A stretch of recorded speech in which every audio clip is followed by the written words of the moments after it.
Big moves. It's not a very scientific definition in Smash, and everyone's list is going to look a little bit different. Case in point, this list here actually looks a bit different from the big moves of Smash and analysis video I did on MockRock years ago. But there's a couple points they all need to have in common. They gotta be real slow, they gotta be real strong, and you gotta feel it in your chest. Oh, yeah, and they're usually really bad, so this is like the fairest shake you're ever gonna see them get on a tier list. Let's get into it.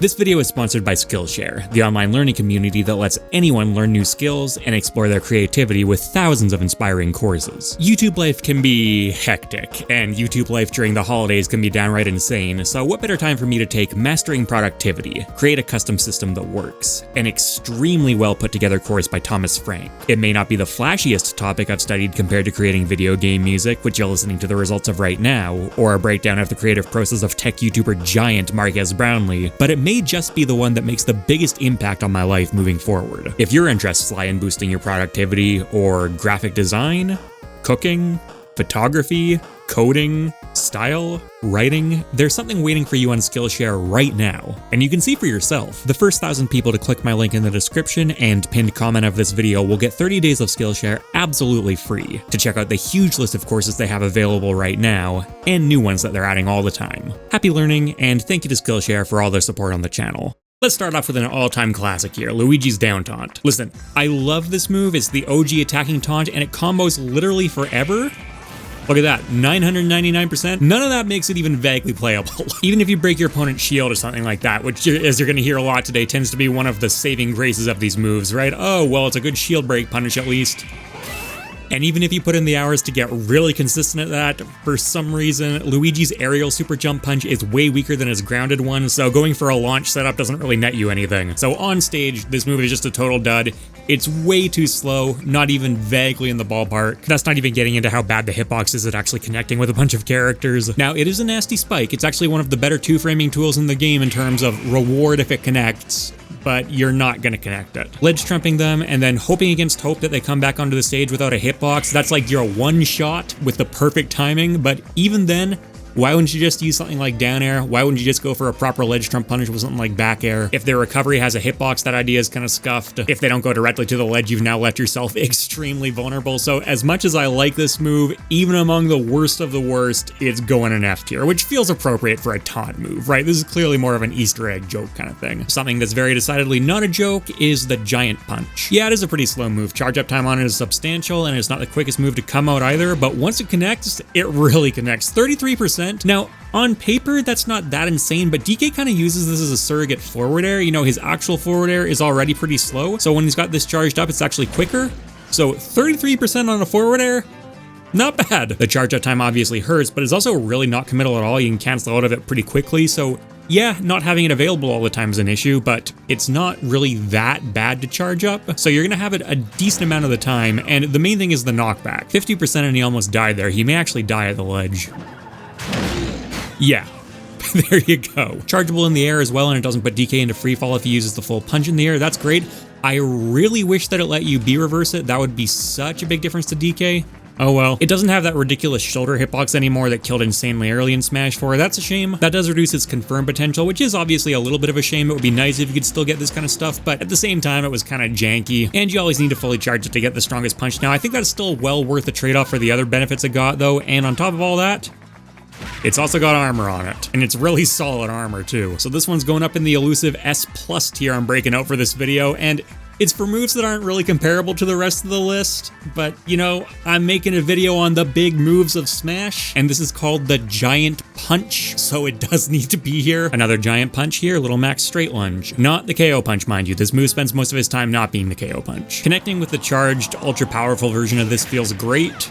Shame that's never ever gonna happen, but it does have armor on it. And the armor means that using it as sort of a pseudo counter and landing some aspect of the straight lunge, that actually is somewhat viable, but you're not really getting much reward off it. The charge has armor all throughout though, and it is cancelable. And what this means in practice is that you do see Little Mac players using it as a defensive tool sometimes, particularly for landing. It gives you some horizontal momentum on the ground, and that actually carries through into the air as well, but it does have a decent amount of charge time on it before you're allowed to release it, and the distance distance that it sends you without charge is not very significant. If you're sent really high into the air though and you've got a lot of time to charge it up, you know, you could do worse. Still not really something you tend to see in practice that often though. So I think for the moment, I'm gonna put it in B tier. This may get reevaluated later. The tier placements are a little bit funny with these because I'm comparing these moves against each other and it's a very kind of low-hanging fruit pile, but we'll do that for now. Let's do the forward smashes. We got Ganondorf, we got Snake, and we got DDD. So Snake has the slowest forward smash in the entire game. King DDD beats it out by a single frame, but the thing is, basically all of the delay on this one is front-loaded into its chamber time. The actual release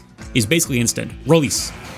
So because of that, if you do have time to set it up in, say, a ledge scenario, it's actually really easy to line up with a lot of recoveries. And the hitbox is pretty generous, and like everything on this list, it hits like a truck. And Snake even gets additional utility out of it, and this video is judging these moves in the context of their characters' kits, because he's a trap-based character, and ledge pressure in particular is a huge part of what he does. So it's pretty easy to catch your opponent in some sticky scenarios. And then DDD, again, only beats Snake by a single frame, and unlike Snake, it's not all front-loaded into the charge-up time. You can see even after I release the button, there's still a bit of a delay. Now, it does hit extremely hard if you connect the sweet spot, but it's also got a sour spot on it and a pretty nasty sour spot. And this becomes a big issue for trying to catch a lot of aerial opponents in particular. Doesn't have a hitbox behind him at all, even though the animation kind of looks like it should. So really not impressive from that perspective. One big benefit that it does have is, like Snake, DDD is a trap-based character, so you can definitely get some setup stuff with it. And if you space it well, it can be surprisingly safe on shield. Not truly safe, but some characters can struggle to deal with it. And it's got a shockwave hitbox, which extends its range a little bit, even if you don't get much off it. And it does do pretty good shield damage, so you can get some shield break setups off of it. They're not huge points in its favor. Out of context, I think this is easily one of, if not the worst forward smashes in the entire game. In context, it's a little better, but I'm not going to say it's got a ton going for it. And then Ganondorf's forward smash. Now, this one is getting into way more arbitrary territory. There are slower forward smashes than this, which are not on the list, but Ganondorf's just has such a reputation behind it that I kind of would feel weird not including it. It just feels bigger than a lot of its competition somehow. It's a combination of the sound design and the vocal performance and not having a sour spot on it compared to something like Ike's forward smash, which is actually a little bit slower. I don't know, I feel like if I'm making a big moves video and I don't include the huge Ganondorf sword swing, it just wouldn't be complete. And this thing's got a pretty infamous reputation in no small part because it is just so ridiculously strong. The hitbox is a little bit deceptive, you know, it's harder to connect with than you may initially think based on the animation. That's a shame, I hate that kind of stuff in Smash, but not too bad to connect with overall. Its frame data isn't theoretically very safe on shield, but it's one of these moves that it's long enough range where if you space it properly, it can be difficult for some characters to deal with, and even regardless of how slow it is and how unsafe it is, it's the rare move that fits that description, and yet you still do see players use on a somewhat regular basis. Now, some of that is just because it's Ganondorf, he doesn't really have a choice, he has to sort of go for big risks sometimes, but I think there's a bit more to it than that. The move does have some merit. Snake is going to go in S tier. I'm going to say it's not nearly as essential to his kit as the Giant Punch, but Snake players do get a lot out of it. King DDD, I guess B tier for the moment. I may end up coming back to that one. And then Ganondorf, I'm gonna say A tier. Geez, I completely forgot about Bowser's forward smash. Another just absolute monster of a forward smash. Not the literal strongest in the game, but is definitely getting up there, and is obviously very slow. It wouldn't be on this list if it wasn't, but the speed to power ratio isn't too bad. Having a sour spot does suck. I don't think a move this big and slow really needs a sour spot. You can kind of think of it as bonus range and damage if you feel like you want to be generous. I would personally just say the entire thing should be a sweet spot, but it does feel like it's worth going for as a Hail Mary sometimes, especially because it comes with some protection on it. It's not the world's greatest protection. It's like 10% armor, and then his legs are intangible for a few frames, or more specifically invincible. The legs still do interact with hitboxes, they're just not damaged by them. That's not the world's absolute greatest perk. It's no Little Mac forward smash, but you do see it come up from time to time. Like a lot of stuff on the list, it's a really good shield break punish, but Bowser gets to take more advantage of that than most characters because he can actually kill you from literally 0% off a shield break, and he's a character with shield break setups. That one's gonna go up with Ganondorf in A tier. Ridley's Skewer. As a raw move, this just does not impress me at all. Yeah, the damage output is absolutely insane, and it gives you a chance for follow-ups from it, but it's so slow and very specific. That's the problem. The hitbox isn't even good. In fact, this may be the worst hitbox to line up raw in the entire game, not counting taunts. The one argument you can make in its favor is that Skewer deals 66% with the sweet spot, whereas the uncharged up smash deals 20%. So theoretically, for tech chase situations on platforms, which Ridley does have ways to set up, if you guess right, You can, in theory, assuming that you guess the skewer placement about a third of the time based on your opponent teching in place, teching left, teching right, versus the up smash, which can cover the entire platform reliably. In theory, in the long run, you will come out ahead if you go for skewer and tech chase scenarios on platforms versus going for up smash. Then you have to start asking questions like, okay, well, what if they don't tech the platform though? And if I miss, which situation leaves me more advantageous, being on the platform with them or being below them ready to follow up again? Or realistically, what if I down throw, run up and charge a little bit in the tech chase scenario, which is what you're actually going to be doing most of the time. You can see there 23.9, 71.7, so that's already above the skewer threshold if you multiply it by 3. And all of this is assuming that skewer is actually as easy to line up as up smash is, which I would argue it's almost certainly not. So you know what really players end up using in practice? Up smash, or Space Pirate Rush, which does less damage than either of those, but is arguably even easier to set up and arguably more advantageous. Skewer has its believers out there. I'm not one of them. Apparently there's no tier list I can make where it's not going in F tier. Let's do the PK boys. Lucas's up smash, Lucas's PK freeze, Ness's PK Thunder 2, and Ness's PK flash. Lucas's up smash, I actually really like the concept behind this move because this is the ultimate I know you're about to land on top of me kind of deal. It's horrifically punishable if it misses. It's got a lot of startup, but it does have a big disjoint on it and some invincibility, and very appropriate reward if it actually connects. There's so much payoff for calling out where your opponent's going to be, but you need to make a hard call out. So from a design perspective, I think it's great. From a power perspective, I also think it's all right. It's not incredible, but it's the big hitbox that does it for me. It actually does give it a little bit of versatility. And then PK freeze, the uncharged version of this, essentially not used at all. It's really hard to connect with. It's not a very good anti-air. Even if it does connect, you're pretty much always going to go for forward air, up smash. The charged version is certainly not good, but it's definitely the best it's ever been in Ultimate. The main thing is if it connects, there's big payoff. It's still very hard to line up against characters with better recoveries than Incineroar not being played by a low-level CPU. And I think you're usually better off going for something like PK Thunder. Down smash is stupidly easy to line up, so I think there are certainly better options out there that Lucas can be going for, but this is not horribly impractical. You do see it pop up every now and then. And then Ness, keep in mind, we're not ranking this thing. That's a different move in my eyes, but PK Thunder 2,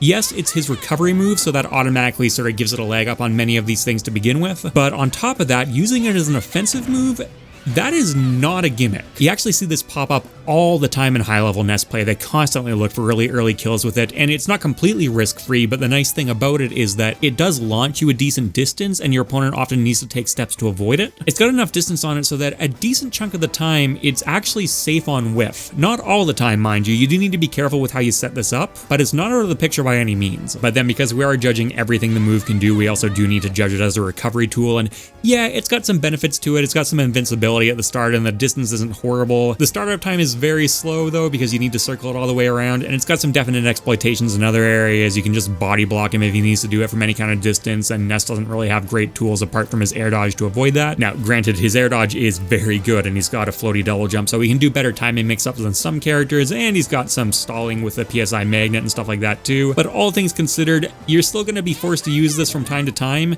and if you are forced to use it, it can often go really badly for you. And then you know what? I actually forgot just how weak the charged version of this was, which is the only reason it's on the list in the first place, so I'm striking that one. So yep, PK Flash, getting the boot. PK Thunder 2, I think I'm willing to give an S tier to. Yeah, it is somewhat exploitable as a recovery move, but it is still a recovery move. That's actually more utility than most things on this list have. And it can literally steal stocks at like 30%, and is not even really that uncommon to see. Actually, is this S+? I'm kind of feeling S+.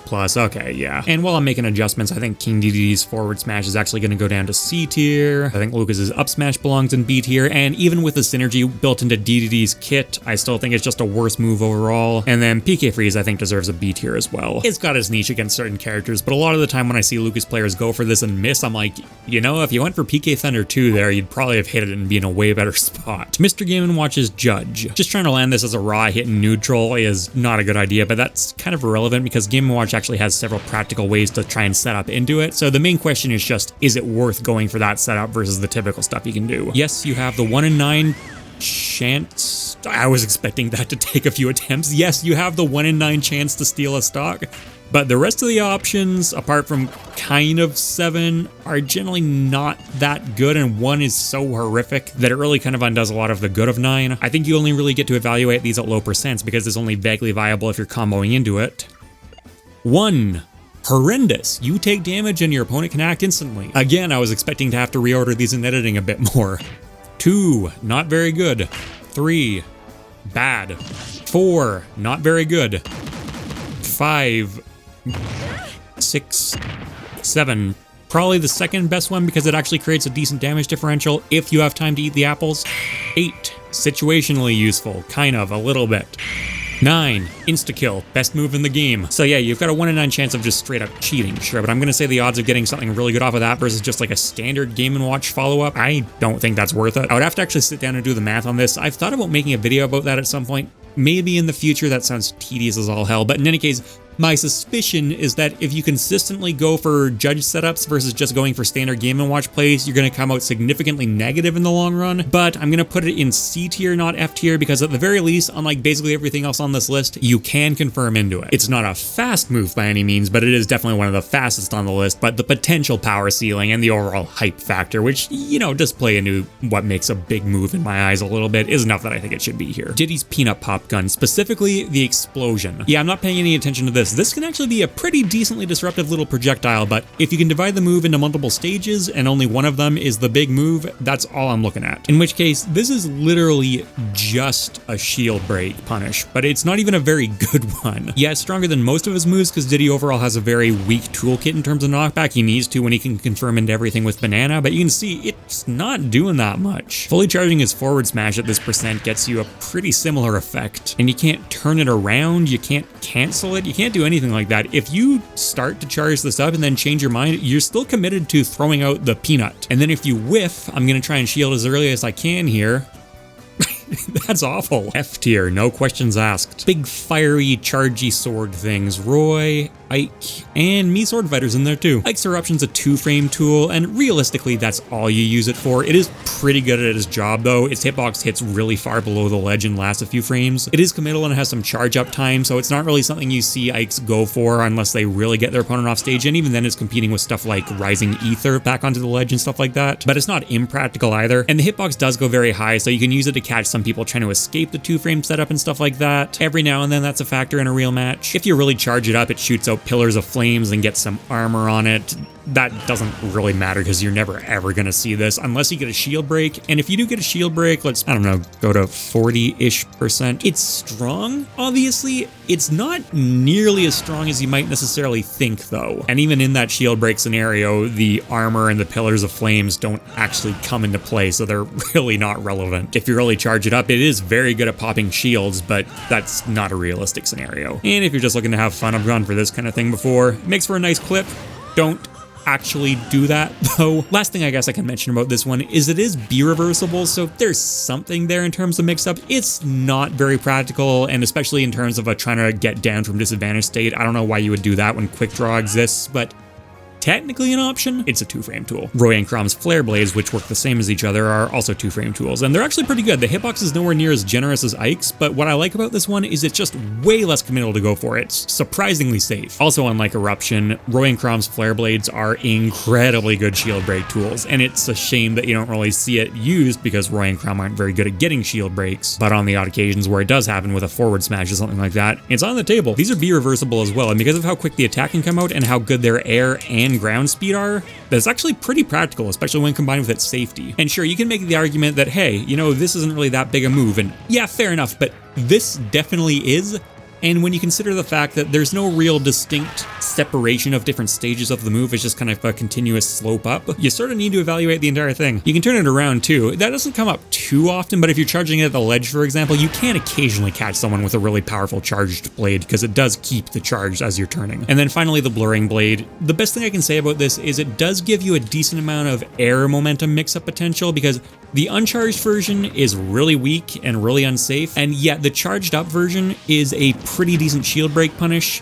And me Sword Fighter has some amount of shield break stuff. Not really, he's not really a shield break character, but if you want to go there, it is a factor. Overall, I'm just really not very impressed by this move, and you never ever see me Sword Fighters choose it. This sucks. Going for this raw just does barely more damage than going for a typical full short hop forward air, but the multi-hits of the forward air are so much more controllable and have so much more potential follow-up off of them. And even this stuff, which is by far the best aspect of the move, has quite a bit of commitment behind it before you can act again. Roy's Flare Blade A tier, very practical movement mix-up and a decent 2-frame tool. Ike's Eruption is going to go in B tier, very good at what it does, but what it does is highly situational, very committal and competes with other stuff on his kit. And then Mii Sword Fighter gets C tier because at the very least it is a decent movement mix-up, but you're giving up a great projectile for this thing. What are you doing? Pyre is a very different flame charge move, but I guess we'll get that out of the way. And actually the same applies to Hero's Hatchet Man, so I guess we'll do the rest of Hero's options there too. There's a fair amount of them. Oh god, this is going to be a miserable segment to try and record. Editing MockRock stepping in here. Yeah, it was, and it's going to get worse, because I realized that if Mr. Game & Watch's Judge is going to be on this list, which I do think it should be, Hero's Forward Smash actually has pretty similar frame data to it and operates on a similar principle. I'm not going to include all of his smash attacks, but Forward Smash will be added at the end of the video. You know, Pyre's Flame Nova is not as bad as I expected it to be when we first saw it shown off. It's like, okay, yeah, another one of these kind of chargeable stunt moves, whatever.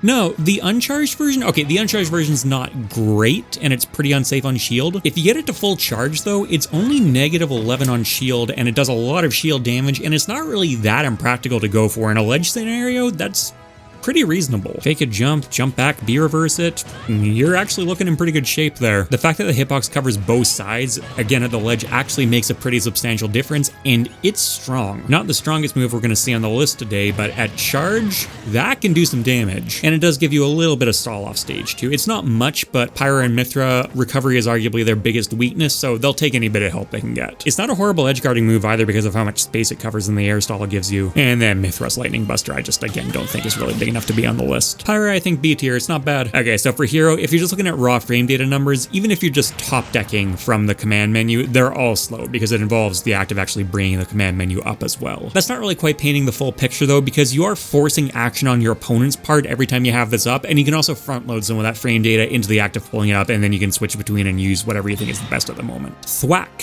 randomly kills you at close range, and the odds are not very good at low percents. It is an insta-kill if it works though, and the hitbox is pretty big, and the percentage of the insta-kill scales up to be pretty reasonable at higher percents. Not incredible, I think you're still better off going for more reliable stuff a lot of the time, but not the worst. Hatchet Man, very slow move, but extremely powerful, and it also pops shields instantly. This is one of those moves that would be terrible as a raw move, but as part of Hero's command menu, I'm gonna say it's a little better than it first appears. If you're just pouring through one of the other options on the menu and your opponent shields to try and avoid it, you can catch them with that. Magic Burst uses up all your mana. That's a big trade-off, but is that the biggest hitbox in the game? I think it may be the biggest hitbox in the game, and in certain offstage scenarios, your opponent just never has a chance. It's actually kind of unfair. Extremely, extremely situational, and it also doesn't come up very much at all in the command menu, which I guess I do factor into the command menu, because in theory, if there was an option that you were just always happy to see how powerful Hero the character was, would be affected by how often it came up. Hocus Pocus. It can literally make you big. Hey, look at that, Hocus Pocus worked, and yeah, obviously when you're in a big state, you're ridiculously powerful. Now, in practice, Hocus Pocus can do a bunch of different stuff. Some of it's positive, some of it's negative, some of it's neutral. Sometimes you can get a really good different option from the command menu at a fraction of the mana cost. Overall, I'm gonna say in general gameplay, you probably shouldn't be going for it though. Whack. It's thwack, but a projectile. Every now and then it works. I'm still gonna say thwack is probably better though, because it doesn't have the same long-ranged projectile use whack does, but it's way more generous in terms of catching jumps and stuff like that. And then Kamikaze. Extremely powerful move, massive hitbox, takes a stock from you. It's not totally impractical. You can absolutely go for this, and it does cover a lot of stuff. Obviously, intensely situational though. And then finally, something I don't need to fish for forever, Kazap. Very slow, but really strong, and it's got a lot of coverage on it. Hits both sides of Hero pretty comfortably. That initial shock hit combos into the incredibly strong launcher, and it's even got some armor on it to help you out there. It does cost an awful lot of mana to go for though. Look at this, 2 Kazaps and I'm essentially empty. So in practice, I'm gonna say it's typically definitely better to go for his lower level spells, but as far as big stunt moves go, you can do a lot worse than this. But again, the reason it's allowed to be better than most of those stunt competitors is the mana consumption, which is a big deal. So Kazap I think is gonna get a B tier. Hocus Pocus, F. It's fun. I get why you see Hero players unable to resist going for this even in tournament sets, but I think if we're being realistic, they'd generally be better off not doing it. If you look at the stats table, yeah, there's a reasonable chance he's going to get a mana discount on an ability, but if it's not an ability you even wanted, which is very likely, does that even matter? And then if you look at the actual hocus pocus specific effects, you're way more likely to do something harmful to yourself than something positive. Hatchet Man's gonna go in C tier, and again, as a standalone move, this would suck, easy F tier, but for Hero's moveset in particular, there is a bit more wiggle room on it, and instant shield breaks are not the kind of thing you're going to be complaining about. Magic Burst gets B tier. The trade-off is huge and it's extremely situational, but when it works, it really works. It can be incredibly difficult to avoid this. Kamikaze is a C tier. It's a similar situation to Magic Burst, except it's easier to avoid and the trade-off is harsher. It does have some consistency in its favor, just in the sense that Magic Burst scales with how much mana you have left, whereas this is always very strong, but I don't think that's particularly great compensation. I think Thwack's slightly better than Whack, but I think I'm going to put both of them in B tier too, in the sense that, yeah, you know, a lot of the time the payoff's not that great, but it's not insanely unreliable at higher percents, and it's still a reasonably safe projectile, so you didn't lose that much by going for it. And I need to amend the list because I realized I completely forgot to take a screenshot of Cloud's finishing touch, so let's do that. I'm not going to say that limit isn't a factor in Ultimate, it absolutely is, but you definitely don't see matches won or lost on the back of limit in the same way that you used to back in Smash 4. And that really applies to finishing touch, even as strong as it is. It takes a lot of time to get limit, and you need to spend it in a reasonable amount of time, so it's a pretty precious resource, and it's so horrifically unsafe. Look at that shield time, that's awful. The hitbox is pretty decent, but it's nothing insane, and the windbox is not even close to being enough to protect you from that kind of ending lag. So really, you need to go for like an air dodge read, which you're not gonna necessarily have a ton of opportunities for in the windows that you have limit available, or you've got to confirm into it. And yeah, Cloud does have some confirms into finishing touch in Ultimate, but come on, man. Man, can the window for these be really tight. C tier. It's used so much less than every other limit break, it's not even funny. It's got a home, kind of, but every time I've had to look for footage of a Cloud actually landing finishing touch in a tournament setting, it's just been a nightmare. Okay, and then came back and cleaned up the list a little bit here. Let's do Kirby's Hammer, and then DDD's Hammer, so I guess we'll finish up DDD while we're here. Just basic run-of-the-mill hammer flip, already very slow, and it's functionally a slow, on the slow side, smash attack, and it's not even really that impressive for its speed. Look at that, that's that's not good at all. The trade-off is that you can initiate part of it while you're jumping at your opponent, so that's something. Does it really make up for the move's shortcomings? No, not really. And another shameful thing about this, there's a sour spot on this. I don't know who thought that was necessary. And then you're like, okay, well, at least it's got a decent amount of coverage if you do it off stage. That's somewhat valid. The big issue with it, though, is, again, it's A, still very slow, and B, the coverage aspect comes from having 2 hits, and the second hit, very weak. Now, off stage, that can actually still kill, but it's overall way too committal to go for compared to other things Kirby has access to. With very precise spacing, this can potentially shield break. You can see there, it is a true block string. I'm trying to drop shield after the first hammer blow on shield. It's not happening. It seriously does need to be incredibly precise, though. You can see there, I'm left extremely vulnerable because I didn't space it perfectly, or my opponent's shield wasn't damaged nearly enough, or whatever. So you just don't see Kirby players go for this, and I don't think I've ever seen a clip of this successfully being pulled off in tournament. I'm sure there's one out there, but I've watched more Kirby footage than 99.99999% of the population for videos over the years, and every time I've had to try and find this particular interaction, I've always just ended up giving up and recording it myself. And also keep in mind, this is on Rob. He's a tall character, so it's relatively easy to get on him. The good news is that if you do get the shield break punish, Hammer charged up is one of the best shield break punishes in the game. And speaking of charged hammer, that's what I think is the more interesting aspect of this, because you can turn around with it and you can jump with it. So in theory, there's a lot of stuff that this hits. If you time this absolutely perfectly, it can at least in theory cover every ledge option. You know, you can jump up, do that kind of stuff. I did some math for my big moves analysis video years ago, and there are some interactions where this is very technically possible to use as a reaction option depending on what your opponent does. It's right on the fringe though. We're talking about like a margin of a couple of frames if you're going by audio, which is faster to react to than visual input if you didn't know that for humans. And then the thing is, when you're charging it up, it doesn't lose the sour spot either, which is just bizarre to me. You can reach like a final stage of charge when Kirby starts self-damaging, and then, yeah, it's a monster, but that takes a long time to set up. Another thing I don't really like about this is that you can't short hop anymore. Yeah, no, I'm tapping the button as little as I possibly can, and you still end up doing this big floaty full hop just to prove that, yes, that I am capable of short hopping with Kirby. I get they want you to commit to it, but it still seems like a bit of an unnecessary restriction to me. DDD's Jet Hammer is when things start getting a lot more interesting to me. It has less reward than Kirby if you don't charge it, but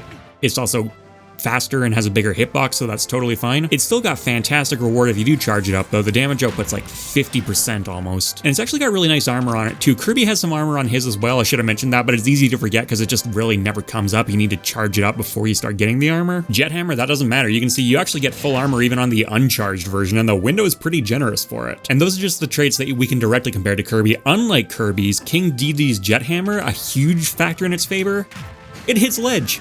It's a 2-frame tool on every character. Here, I'll show you on Ganondorf. So if you didn't know, Ganondorf has the lowest ledge hang animation in the entire game, so this is how you truly test whether something is a proper 2-frame.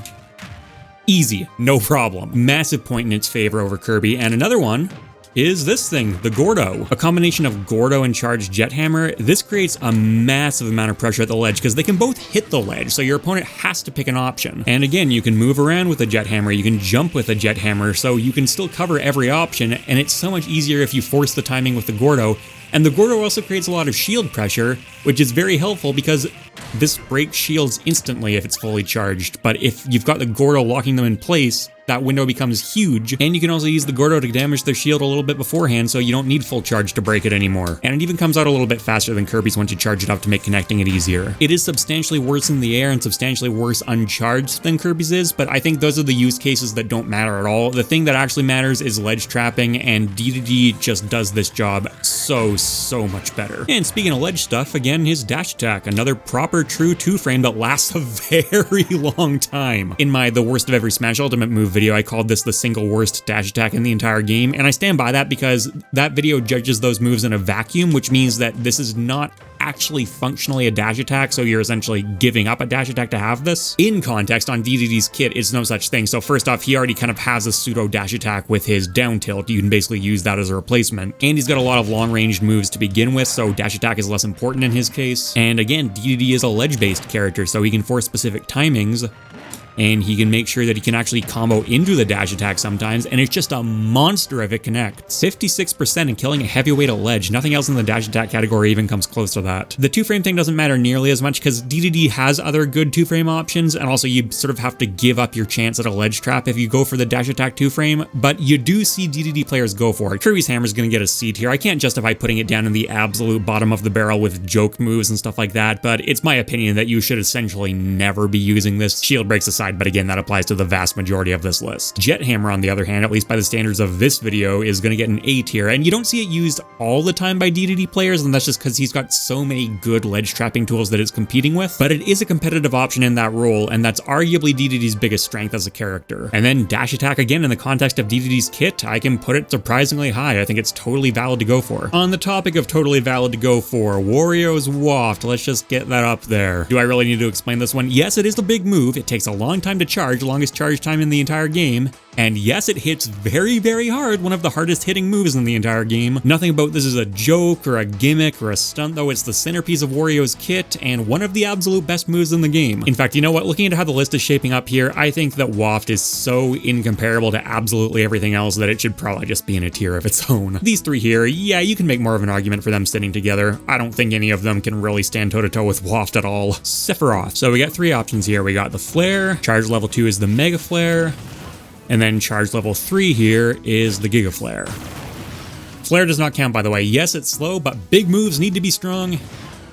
What the hell is that? And by the time you're getting to even level 2 charge, it's not a neutral tool at all anymore. Even being able to cancel it like this doesn't really help. This is not going to intimidate your opponent. The thing it does have going in its favor is that for second and third level charge, you can force specific ledge timings, and yeah, there is some valid use for that. If you know the matchup well though, it's always possible to avoid these, and at high levels of play, you don't really see people get hit by it that often, and it's only gone down more over time. And the thing is that for the second level charge, which is by far the more practical one to go for, look how long that takes you to follow behind it. So even if you are forcing a get up option at a specific time, that doesn't necessarily mean you're going to be able to catch it that effectively, especially with Sephiroth's hitboxes, a lot of which are fairly skinny and specific. Now, the third level charge, the Giga Flare, is way better in that sense. You can actually start moving before the explosion even comes out, but look how long this takes to set up in a ledge trap situation. You need to have really forced your opponent out there. And even in these situations, you're giving up very simple, practical options like down tilt 2 frames, or down air 2 frames, and even calling them 2 frames is a bit of a misnomer because they stick so far below the stage and can easily kill people. If you go for Mega Flare, you are 100% giving the opportunity up to try and go for that, and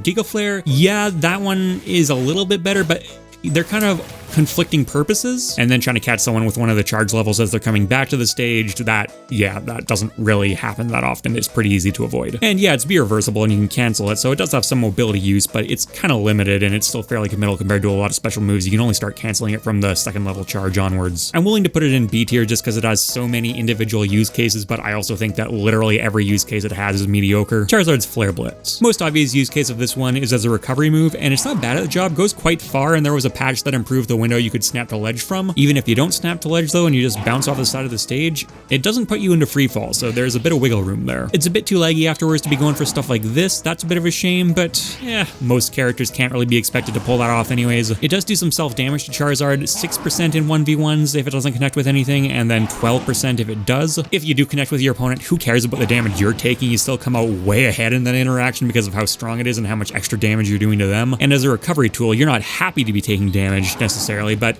you're not using it that many times throughout a stock, and it's still worth having another good recovery move easily. I just don't think it's that big a deal. The big downside to this move is not that it does self-damage, is that if you're blocked, you are in big trouble. You don't have to go for it raw though. There are some viable setups into it, and I'm not just talking about doing this kind of funny stuff, you know, back throw, instant Flare Blitz. If they don't react to it, they're dead.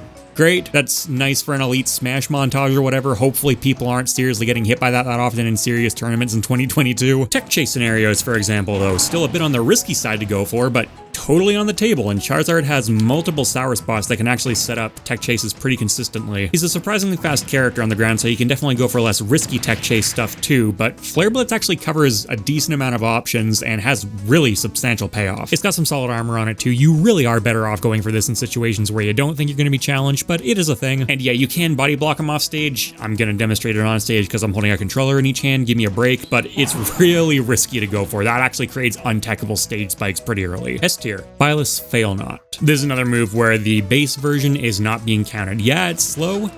I'm not looking for 120 survivability though, and it is dividable into distinct stages with the second fully charged hit, and the fully charged hit sucks. One of the literal slowest moves in the entire game, doesn't break a full shield. Is it strong? Yes, it's extremely strong, and the range on it is shockingly good. It goes all the way across Final Destination easily. Not many moves in the game can do that, but even being a devastatingly powerful long-range hit scan projectile, it's just not good anyways because it's so unbelievably slow. And the thing is, it's a slowness you have to commit to. You can cancel out of the basic version of the move pretty easily, but once you commit to the full charge, you're done. You're locked in. You've got to let it go. Even the base faster version of Fail Not is really hard to land in general gameplay. The best player in the world uses Byleth and he can't get it consistently. So the fully charged version is just a pipe dream. Yes, I know it can happen. There are scenarios where you can land this. You can make any move work if you try hard enough. Doesn't mean they're actually worth going for. You can't even make the argument that it's a good shield break punish because it does kill early, but it doesn't kill insanely early, and Byleth has a move that does kill insanely early, which we'll come back to later. Even a fully charged forward smash, that'll kill earlier. Even a fully charged down smash, that'll kill earlier. So there's just no practical reason to ever use the charged version of Fail Not. F tier. I'm gonna add a P to it here to indicate that it's a partial move we're judging. I think that makes it a little bit more obvious. All right, let's do the last of these, Villager's Tree. Considering all this move does for Villager as soon as it's planted, which admittedly does take some time, hence it being on the list, I don't know why it's allowed to be so strong, also hence why it's on the list. This is just so disruptive to set up, and you can set it up pretty much every time you send them off stage. It's got a big sour spot, but look how long that sour spot lingers for. Even if you're not connecting the sweet spot, you still got neutral air, you've got bowling ball, you've got the slingshot, so Villager sending people off stage is always a very good thing. His edge guarding game is fantastic. That's not even taking into account that the tree's a hitbox on the way down too. And look at that. And once you've got it set up, it can be really just hell for your opponent's neutral too. You can just kind of hang out and weave in and out as you want. Hell, even planting it is strong. Look at this. Not nearly as strong, but it'll still kill pretty early. Only stage I'm not really looking at is the seed plant because that doesn't actually do anything, but even while the seed's out, you've got your watering can. It doesn't come into play too much, but you know, once in a while you can get like a cheap windbox kill off it. And then you got the axe that you're supposed to be using to actually chop the tree down with, but it's just a weapon available to you all the time now. It's not the world's strongest move. It wouldn't put Villager on this list by itself, but it is a part of the big part of this move. So, and it's not awful. You can get a couple of decent confirms into it too. S tier for planting a tree. Last projectile here, the Belmont axe. You know what though? This one feels really big on like a gut instinct kind of level. Barbarian dude chucking a giant axe at you, but 100%, not even close to killing. That's not feeling that big to me. Oops. Big one though, Snake's forward air. Slowest forward air in the game in terms of startup, and it's slow in a lot of other ways too. It's got so much ending lag on it. I'm trying to air dodge as early as I possibly can there, and it's -14 on shield, which by ultimate aerial standards, that's really bad. So what do you get as a payoff for this? You get a spike, and yeah, obviously it's a stupidly powerful spike, as you'd hope. It can be a bit on the finicky side to line up though, not only because it's really slow, but also because you have to line up the lower portion of it. You can see here that if I hit the upper part of the move, it's not going to spike. It's intuitive at least. The spike is sort of the part where Snake's heel is really dropping down with a lot of momentum. So there is a certain like feel to it that you can get the hang of pretty quickly, but it is specific enough that it really doesn't take that much going off base to avoid the spike hitbox. And especially an opponent who's actively moving around and fighting against this, you're really not going to land it too often. Even if you do land the spike hitbox though, Snake is laggy enough that you don't get as much reward off it as you might think. If something like this was a reliable confirm at a lot of percents, you know, it still wouldn't be that practical to go for just because of the inherent limitations of forward air, but at the very least it's doing a lot of damage. But that's just not the world we live in here.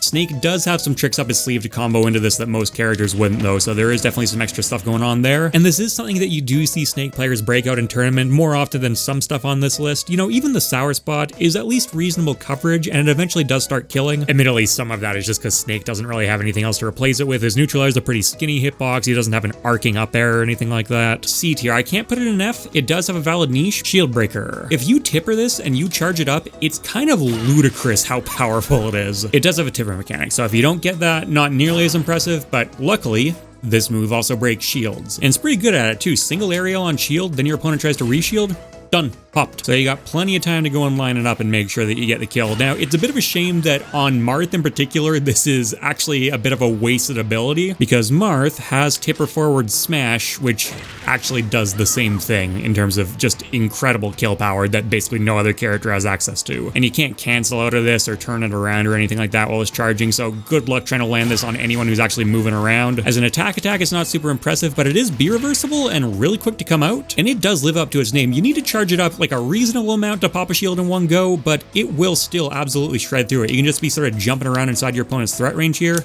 Go for this kind of thing. Ah!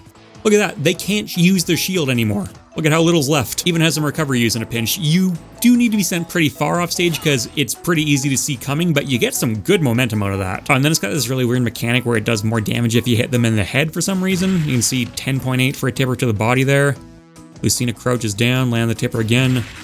12.4. Why is that a thing? I don't know. You can angle it, so I guess that's supposed to give you more incentive to angle it. I don't think it really ties into the move's flavor all that well. Maybe it's supposed to simulate critical hits from Fire Emblem. I don't get it, but it's there. And then Lucina's is the same thing, except like with the rest of her kit, there's no tipper mechanic on it, so it always does 27.6 compared to Marth doing 28.8 at the tipper and 26.4 at the sour spot. And this also means its kill power is not nearly as impressive. It's still strong. It'll still kill early, obviously, but it's just not the absolute tank of a move that Marth's is. And she's also the one who could actually use more of that kill power because her forward smash will not kill you anywhere near as early. Marth's is better, but not enough to separate them by a tier, and that tier is gonna be S tier. Ganondorf's Volcano Kick. Is this strong? Yes, obviously.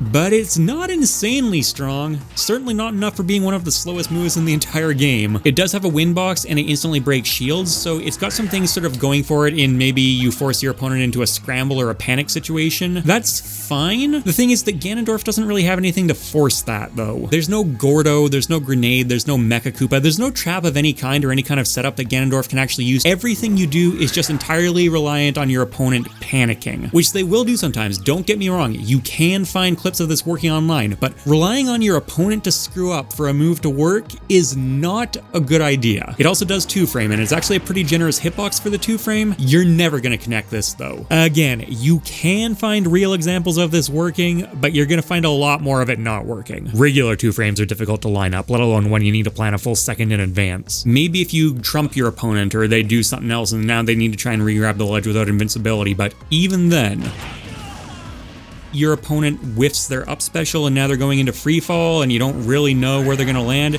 The hitbox is big enough that it can cover a decent amount of ambiguous drift from them. So can up smash though, which is way less committal and will still kill from any reasonable percent. It's not good. This is an F tier, which just leaves us with this very specific category of move here. The Falcon Punch, one of the most infamous, most hype, most iconic moves in Smash history. And I'm sorry, it's completely unusable. Captain Falcon is better at forcing stuff like panic air dodges out of his opponent than most characters are, in which case, yes, the Falcon Punch is technically his best way to capitalize. The windows for that where it would kill though, and a knee or a charged upper forward smash would not that big, and charging up a smash attack instead is way less committal. You can go off stage with it and it will kill early with a very specific connection window, and if Captain Falcon does it from high enough, you can even survive. But in this case, functionally with most characters, even if you connect with like a soft knee, they're still essentially dead. You don't even have B reverse functionality because now you've got this weird turnaround thing to let the move kill even earlier and give you the slightest bit of extra mix on it. It's really strong when you do that, sure, but it takes an already impractical move and makes it even worse. It's already plenty strong. I would happily trade this for just proper B reverses. So sad to say, what this practically actually gets used for is just Captain Falcon's best shield break punish, and he's not even that good a shield break character. His other best shield breaking move is probably up smash on a platform, and it's still not that great. You'd think the Falcon Punch would be on the table, and it does do fairly decent shield damage, but not enough. Certainly not enough reward to match the risk. Ganondorf's Warlock Punch still doesn't pop shields instantly. I think this one should if you turn it around. Ganondorf is better at popping shields than Captain Falcon is though, and the Warlock Punch is one of the absolute best shield break punishes in the entire game, so it does at least have that going for it. It's also got pretty crazy armor on the move throughout basically its entire duration. You can really get through anything. I've heard some people bring that up as a serious point in the move's defense, and I'm sorry, you shouldn't be doing that, because here's the thing.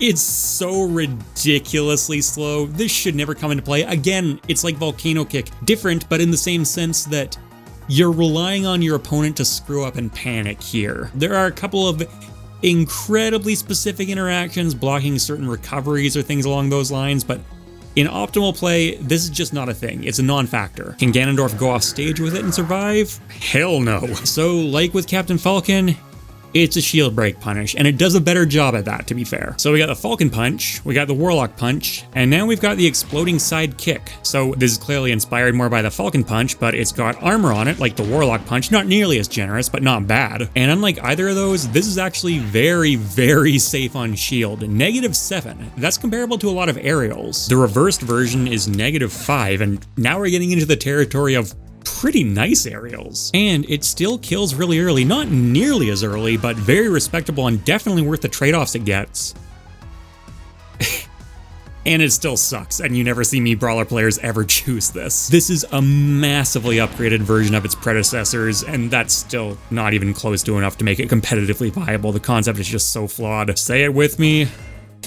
It's a good shield break punish, and that's pretty much it. Yeah, you can charge through the air and prime it, and every now and then it's going to catch someone not expecting it or not paying attention. That alone is more of a valid use case than either the Warlock Punch or the Falcon Punch has, and it's even way safer if you screw up or your opponent shields, and it's not happening. No one's giving up the shot put for this. No one's giving up the flashing Mock Punch for this. Even not factoring those in, though, it's still such a mediocre move. If this was all me brawler players had to work with, they'd be very sad. It's what you choose if you want to style on your opponent, but it's not even anywhere near as stylish as the Falcon Punch.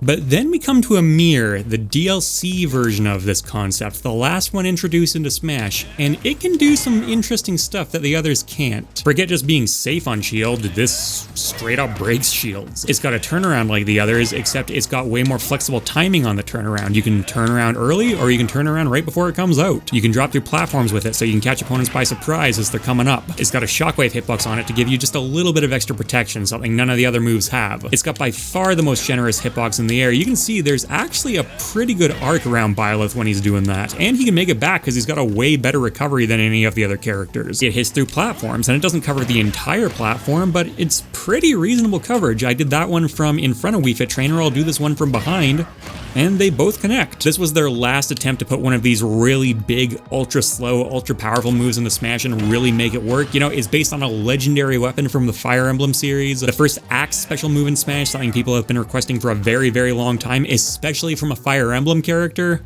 decades of requests now. The only very, very minor downside is that Byleth can get stuck in the side of the stage there, so you can't just use it as you're falling past the ledge, unlike some of the other ones. But in every other way, they basically stuck every benefit you could possibly want on this move. They really tried here, and it sucks and no one uses it. It's a sad life for big moves. Hopefully the dev team has learned their lesson at this point, and this is the last time we see something like this implemented in Smash, because the thing is, the power of Byleth's axe is actually demonstrated really well with stuff like the down smash and the down air, both of which are also really good shield punish moves, extremely powerful spike, extremely powerful launcher, respectively. This was unnecessary. This was a waste of a special move as far as I'm concerned. A very precious special move, the one axe special move that Byleth was gonna get. So hopefully we're done with this. We have enough of them in the game at this point. Please stop putting these on characters. Falcon Punch, F tier. Warlock Punch, F tier. Exploding Sidekick, A for effort, but F for usefulness. And then a mirror. This one has so much more utility than all of the rest of them. It's not even funny, and it's still got to go in F tier. I've been sitting here for a while having an internal debate with myself between F and C. If any of these are going to go in C, it's clearly going to be a mirror, but I just can't do it. It's not good enough. I want it to be good enough, but I'm sorry, it's not. Any final adjustments I want to make here? Heroes Gazap, I'm going to move down to C tier. I don't think you see that come out anywhere near as much as most of the stuff in that tier. Hammer Flip is going to the Abyss. I know it's got some use, but you're pretty much always correct to do something else instead. The F tier actually probably has the widest range, comparing stuff like Skewer or Kirby's Hammer to Luigi's Down Taunt or the fully charged Peanut Pop Gun. Making an executive decision, we now have an F- tier in big, scary, bright red lettering, just like it should be. And that's where we're putting Luigi's Down Taunt, and the fully charged Peanut Pop Gun, and the fully charged Fail Knot. Snake's forward air goes up to B. I think even just the Sour Spot gets a lot more use compared to most of C tier. His forward smash is kind of the outlier up here though, so I think that's going to come down to A. And then stepping in after the initial recording session to do Hero's forward smash, which I think is by far his best smash attack. It's actually pretty reasonable even if you don't get the critical hit. Good hitbox and fairly strong. And for Hero in particular, you also need to take into account the fact that he can buff his moves in different ways, and he has multiple shield break routes and snooze and things like that, so he does have more ways to use a strong forward smash than most characters would. And then of course critical hit is incredibly stupid. A tier for that one. And there you go. What did you think of the rankings? Are there any big moves you really thought should have been on here, shouldn't have been on here? Let me know. Okay, thanks for watching everyone. Bit of a different tier list today, definitely a looser one than I usually do, but I had fun with it. Big moves of Smash Ultimate analysis I did on MockRock a few years ago at this point. I'm also gonna link another MockRock video here, my Screw Attack analysis video, and next week there's gonna be a big upload on MockRock that I've been working on for a while. Look out for that. Patrons, YouTube members, and Twitch subs get perks like early videos and Discord access. Later, people.